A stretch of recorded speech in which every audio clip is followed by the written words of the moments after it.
तो करेंगे इस बीच आ रही है एक और बड़ी खबर की और बड़ी जानकारी आ रही है, उसका रुख कर लेते हैं लखनऊ से। आपको बता दें उपचुनाव को लेकर बीजेपी और सहयोगी दल पूरी तरीके से एक्टिव मोड में नजर आ रहे हैं।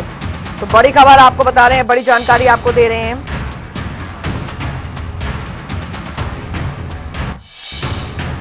इस वक्त की ये बड़ी खबर, जयंत चौधरी 6 नवंबर को गांव में प्रचार प्रसार यहां पर करेंगे। ये इस वक्त की बड़ी खबर, सीएम योगी की मोरना मीरापुर में जनसभा होगी। 4 नवंबर को भूपेंद्र चौधरी करेंगे बूथ कार्यकर्ता सम्मेलन। ये इस वक्त की बड़ी खबर आपको बता रहे हैं। 13 नवंबर को मतदान और 23 को मतगणना होनी है। सपा प्रदेश अध्यक्ष श्यामलाल पाल करेंगे सम्मेलन। तो इस वक्त की ये बड़ी खबर आपको बता रहे हैं, 4 नवंबर को करेंगे कार्यकर्ता सम्मेलन। बड़ी जानकारी आपको बता रहे हैं, 9 और 10 नवंबर को अखिलेश मीरापुर में जनसभा को संबोधित करेंगे। ये बड़ी खबर आ रही है, उपचुनाव को लेकर बीजेपी और सहयोगी दल पूरी तरीके से एक्टिव मोड में नजर आ रहे हैं। मीरापुर में 6 नवंबर को जयंत चौधरी प्रचार करेंगे। ये बड़ी खबर, 9 नवंबर को सीएम योगी जनसभा को संबोधित करेंगे। तो उपचुनाव को लेकर बीजेपी और सहयोगी दल पूरी तरीके से एक्टिव मोड में नजर आ रहे हैं। उपचुनाव को लेकर बीजेपी और सहयोगी दल का प्रचार प्रसार का यह अभियान। मीरापुर में जयंत चौधरी करेंगे प्रचार। 6 नवंबर को जयंत चौधरी प्रचार करेंगे। जानकारी आपको दे दें, 9 नवंबर को सीएम योगी करेंगे जनसभा को संबोधित। सीएम योगी की मोरना मीरापुर में जनसभा होगी। भूपेंद्र चौधरी करेंगे बूथ कार्यकर्ता सम्मेलन। वहीं 4 नवंबर को भूपेंद्र चौधरी करेंगे सम्मेलन। 13 नवंबर को मतदान और 23 को होगी मतगणना। टीएन मिश्रा संवाददाता हमारे साथ इस बीच इस खबर पर जुड़ गए हैं ज्यादा जानकारी के साथ। टीएन, उपचुनावों की जंग के बीच अगर देखा जाए तो यहां पर बीजेपी और उनके जो सहयोगी दल है पूरी तरीके से प्रचार प्रसार के अभियान में जुट गए हैं मुख्यमंत्री के नेतृत्व में।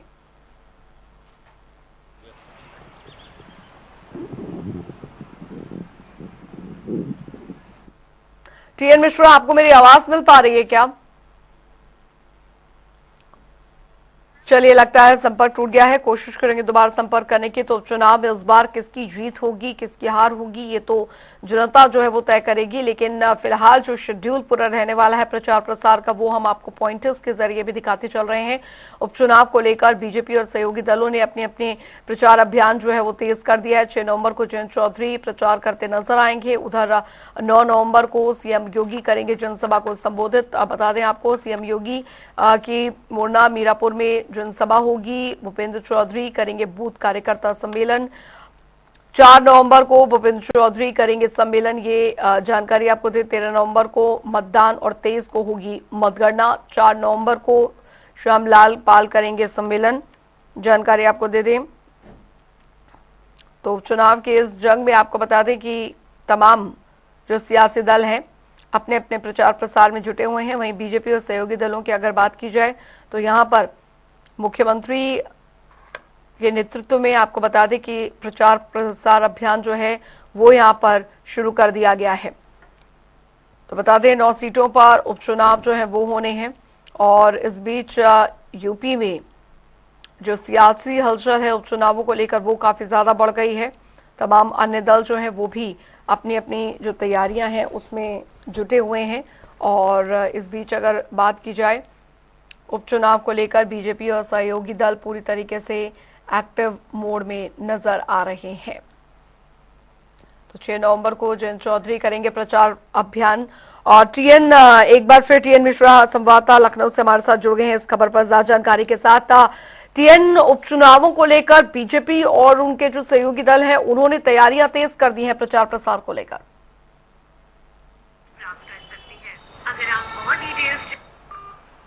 टीएन मिश्रा, आपको मेरी आवाज मिल पा रही है क्या?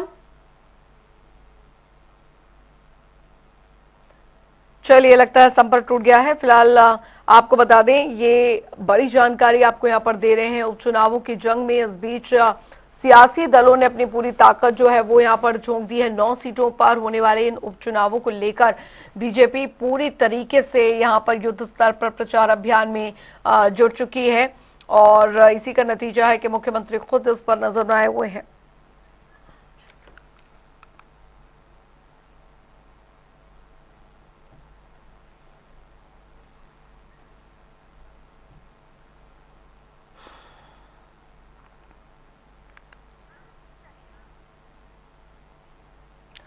तो बता दें आपको कि ये 9 सीटों पर होने वाले उपचुनावों की जो जंग है वो नाक का सवाल यहाँ पर बनी हुई है। और बीजेपी की तरफ से अगर बात यहां पर की जाए तो प्रचार प्रसार अभियान में पूरी ताकत जो है वो झोंक दी गई है। अन्य सियासी जो पार्टियां हैं विपक्ष की, वो भी पूरी जोर आजमाइश में यहां पर लगी हुई हैं।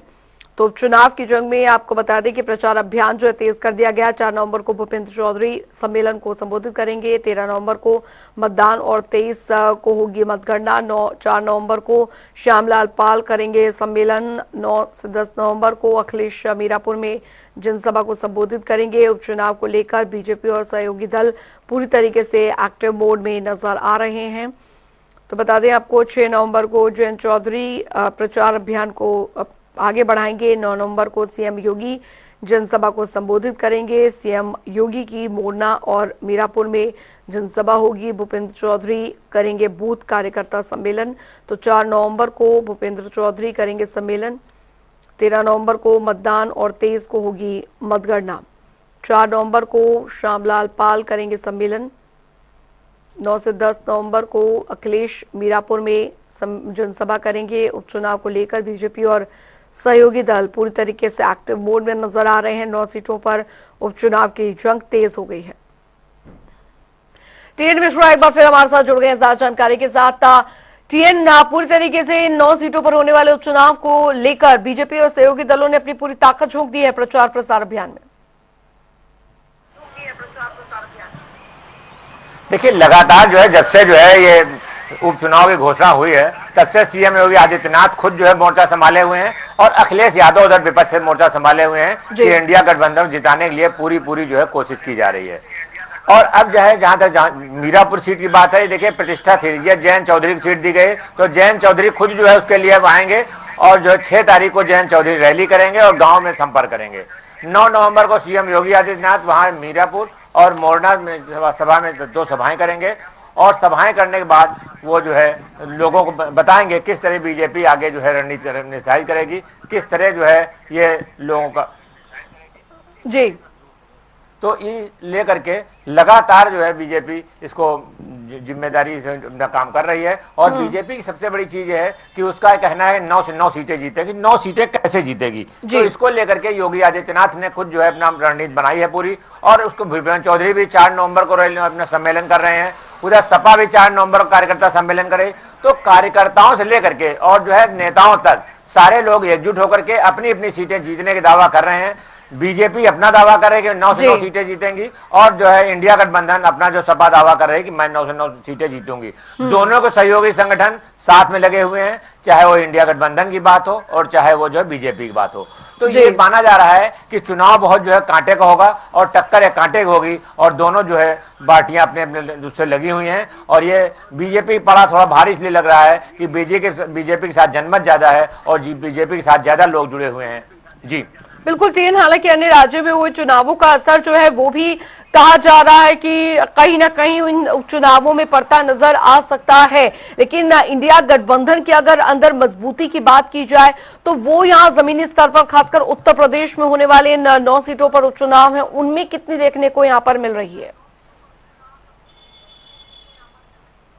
हाँ, देखिए इंडिया गठबंधन में क्या है कि अभी कांग्रेस को कोई सीट मिली नहीं है, लेकिन कांग्रेस ने सीधे से कहा है कि मैं जो है पूरे रूप से इंडिया गठबंधन के साथ हूं और इंडिया गठबंधन जो है हमारे जो है उसमें चुनाव लड़ेगा। तो अगर इंडिया गठबंधन जो है कांग्रेस साथ है पूरे तौर से, तो उसको जो है कोई इसकी बात नहीं है कि हाँ आपस में जो खटास थी वो दूर की जा चुकी है। कि राहुल गांधी और अखिलेश यादव की मीटिंग के बाद ये बात क्लियर हो गई है कि अब कोई ऐसी समस्या नहीं है कि हाँ दोनों दलों के बीच जो है सीटों के लिए कोई बात हो, क्योंकि जहां सीटें मिल रही है तो कांग्रेस के लिए बहुत फायदेमंद भी नहीं था। इसलिए कांग्रेस ने सरेंडर करते हुए सीधे से जो है कह दिया सपा चुनाव लड़े, मैं बैकडोर से पूरा समर्थन करूंगी। तो इससे देखिए टक्कर तो होगी, क्योंकि सपा का अपना जो वोट बैंक है और 5 सीटें सपा के बाद पहले से में थी। तो सपा का दावा है 5 तो जीतेंगे, 5 हमें भी जो है 4 सीटें जो हैं इसकी भी जीतने की कोशिश कर रहे हैं। और वही इंडिया गठबंधन का है, उसके पास 5 सीटें पहले से हैं, तो उसका भी 9 की 9 सीटें हम जीतेंगे। सीएम योगी आदित्यनाथ बार बार कह रहे हैं और केंद्रीय नेता भी उनके बात कर रहे हैं। अब ये पता चलेगा जब चुनाव के बाद परिणाम आएंगे 23 तारीख को कि कितना जो है कौन सफल हुआ है, लेकिन 13 तारीख को मतदान में कौन कितना अपने वोटर कन्वर्ट कर पाता है, कितने बूथ तक लोग पहुंच पाते हैं, तो ये स्थिति जो है 13 क्लियर होगी। लेकिन इससे पहले इतना जरूर है कि सब दल, चाहे विपक्ष हो चाहे सत्ता पक्ष हो, दोनों अपनी रैली करेंगे, दोनों अपनी जो सभाएं कर रहे हैं, उधर अखिलेश यादव मोर्चा संभाले, इधर सीएम योगी आदित्यनाथ मोर्चा संभाले, तो ये माना जा रहा है ये टक्कर कांटे की होगी जी। लेकिन कार्यकर्ताओं में जोश कितना देखने को मिल रहा है ये समझना होगा। लेकिन जमीनी स्तर के जो वोटर्स हैं, यहाँ पर वोटर्स का मूड इन 9 की 9 सीटों पर किस तरह देखने को यहाँ पर मिल रहा है, ये भी काफी महत्वपूर्ण यहाँ पर हो जाता है, क्योंकि 9 सीटें उत्तर प्रदेश की जिनमें उपचुनाव होने वाले हैं वो काफी अहम रोल अदा करने वाली है इन पार्टियों के लिए। हाँ देखिए, ये बात है, ये लिटमस टेस्ट है सत्ता पक्ष का भी, कि लगातार योगी आदित्यनाथ में केंद्र की नजर लगी हुई है कि कितने दावे कितने सही हैं और कहां तक कितना जो है 9 सीटें जीतने के दावे किए जा रहे हैं, तो क्या वो 9 सीटें जीत पाएंगे। तो ये सत्ता पक्ष के लिए लिटमस टेस्ट है। और दूसरा विपक्ष के लिए भी है कि विपक्ष भी बड़े बड़े दावे कर रहा है कि हम भी सारी सीटें जीत लेंगे, तो विपक्ष कैसे जीतता है ये भी एक समय बताएगा और ये टाइम की बात है। लेकिन कार्यकर्ताओं के मूड की जहां तक बात, देखिए भाजपा जो है नए सिरे से कार्यकर्ता बना रही है, उसने 3 करोड़ का टारगेट अपना रखा, नए कार्यकर्ता बहाने बूथ तक पहुंच गई। और उस सपा की बात है, सपा भी बूथ तक उस लेवल पर नहीं पहुंच पाई है जिस स्तर पर भाजपा पहुंच गई, क्यों भाजपा के बड़े नेता लगातार जो है उसमें अभियान में लगे हुए, चाहे डिप्टी सीएम ब्रजेश पाठक हो, चाहे केशव मौर्य हो और चाहे भूपेन्द्र चौधरी जो है बीजेपी अध्यक्ष हो, तो ये लगातार बीजेपी के कनेक्ट कर रहे हैं। और जिन क्षेत्रों में 30 मंत्री लगातार वहां रहे, तो 30 मंत्रियों को ड्यूटी लगाई गई है, जिसमें से 12 कैबिनेट मंत्री हैं, तो ये मान लीजिए जब 12 कैबिनेट मंत्री सहित 30 मंत्री वहां जो है डेरा जमाए हैं, जिनको हर हफ्ते कहा गया कि आप जो सीएम योगी आदित्यनाथ ने कहा कि आप अपने बूथ पे जाकर के वहीं पर जो है कैंप करेंगे। तो अगर ये कार्यकर्ताओं के साथ मिल करके वहां रुक रहे हैं और रात विश्राम कर रहे हैं हफ्ते में 2 दिन वहां पर, तो स्वाभाविक है कि जो बीजेपी की बढ़त हो सकती है, क्योंकि बीजेपी जो है लगातार कैडर बेस्ड पार्टी और लगातार लगी हुई है कि हम कार्यकर्ताओं को एकजुट करके 9 से 9 सीटें जीत लें। लेकिन अब ये समय बताएगा कि 9 सीटें जीतते हैं या कितनी जीतते हैं, लेकिन बीजेपी के दावा पूरा है और पूरी मेहनत पूरी है जी। चलिए, बहुत बहुत शुक्रिया TN मिश्रा इस तमाम जानकारी के लिए। और उधर आपको जानकारी दे दें कि तमाम जो राजनीतिक पार्टियां हैं इन 9 सीटों पर होने वाले उपचुनावों को लेकर पूरी तरीके से तैयारी में जुटी हुई है।